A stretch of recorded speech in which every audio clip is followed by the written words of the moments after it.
Welcome back to my videos on dementia.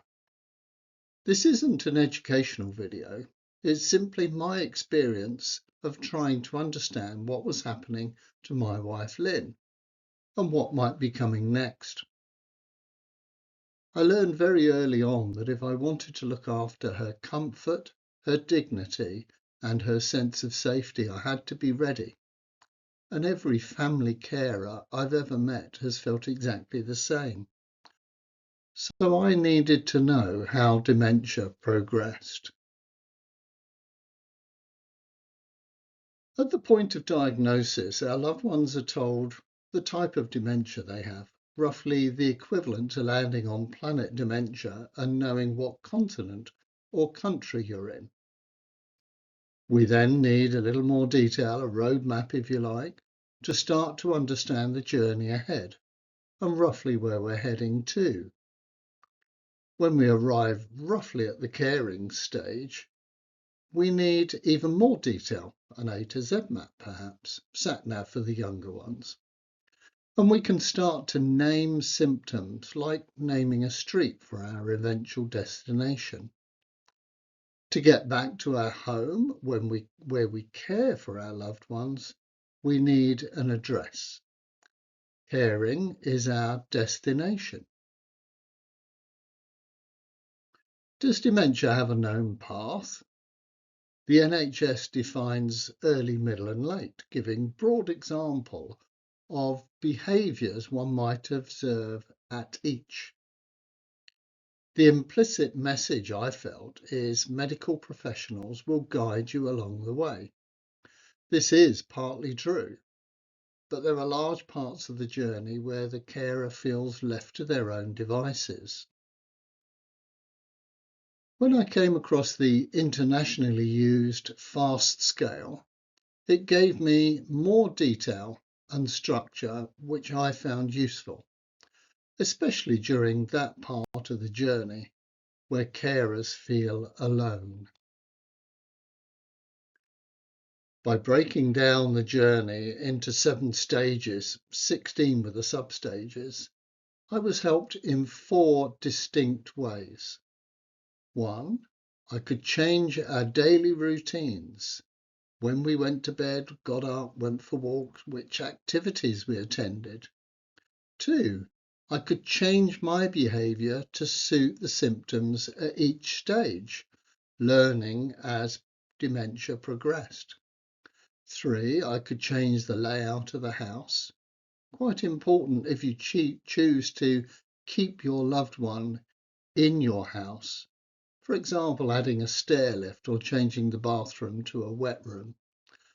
And fourthly, I knew who to ask for what help at the right time. There was only one aim: to improve the dementia journey of the person living with dementia. Dementia also introduces a new set of words that we, the carers, needed to learn in order to provide effective and appropriate care.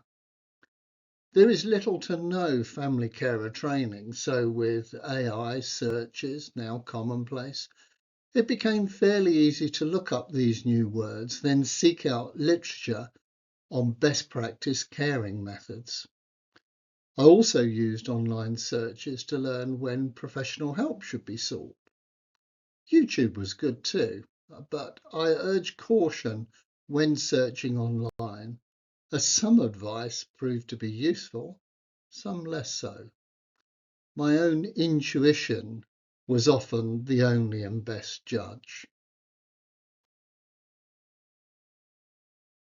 In our carers group, the Coffee Club, we discussed and shared ideas.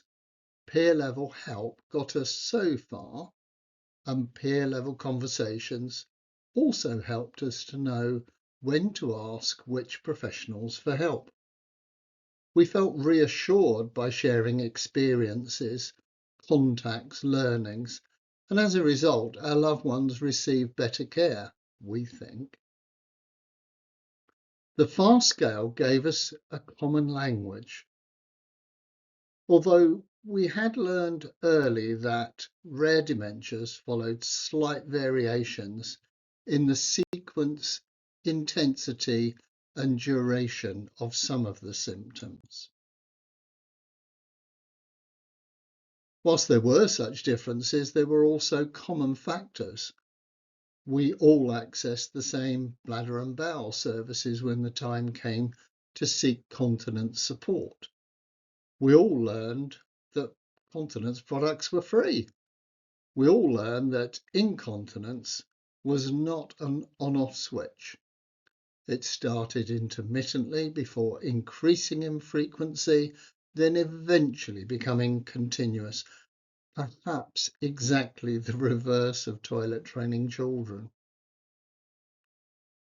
The graduated loss of mobility and speech seemed common, with exceptions for some of the rare dementias where speech was lost in fast stage 5 years earlier than in Alzheimer's. We all learned that a problem shared was a problem halved, sadly not overcome though. As the expression goes, all roads lead to Rome. By using a common roadmap, the fast scale, imperfect as it is, we answered our most common and pressing question. What comes next? What does it look like? And what do I need to do or learn to help my loved one? We became better at caring for our loved ones. We learned to care for them at our pace, their pace. This is what helped me stay steady. Not a checklist, more a mindset.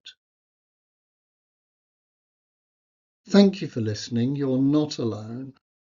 The fast scale gave me a roadmap and helped me to understand the dementia journey ahead.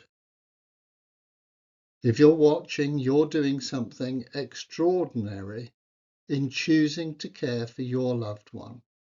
You deserve clarity and companionship on the road ahead.